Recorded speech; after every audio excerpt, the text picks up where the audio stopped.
السلام عليكم ورحمة الله وبركاته. دمان بهذا ميدياها ومهدسنتهين maanta waxaan joogaa xaruntii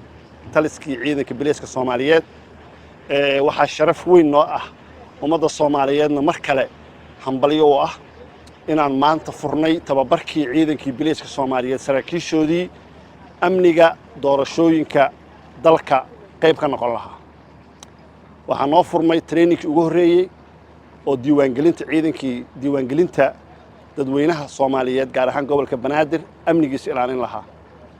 waa sharaf weyn waa guul Soomaali u soo hoyatay waa talaabo kale oo loo qaaday xagga dimuqraasiyadda iyo xuriyatul qowlka saala socotaan dalka iyagu waxa ugu dambeeyay 1969kii in dadka Soomaaliyeed ee dawladda Soomaaliyeed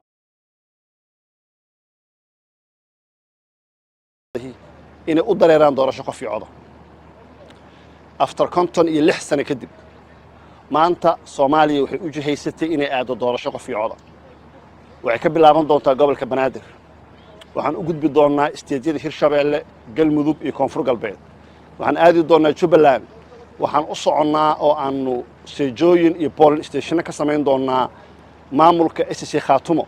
oo ogsoontihiin in wafdiga dawladda oo hogaaminayo Prime Minister Xamse Cabdi Barre ay ku beegan yihiin inay aadan dhawaan dalka Soomaaliya haddana guddiga madaxa bannaan ee doorashooyinka qaranka iyo sohdimaha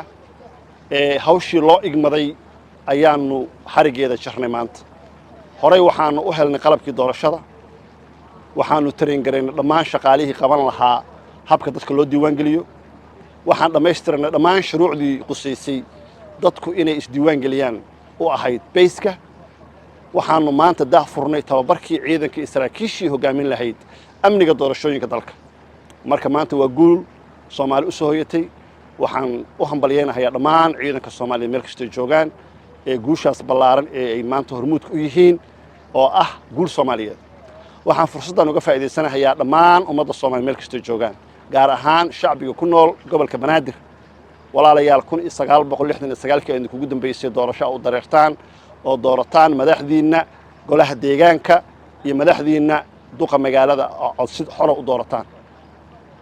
69 kadib maanta waxaa idin furnay albaab cusub waxaanu idin diyaarin dhammaan goobihii aad ku codeyn lahaydeen goobihii aad isku diiwaan gelin lahaydeen waxaan rabaa inaad dhagihiina furtaan opportunity-ga inaad ka faa'iideysataan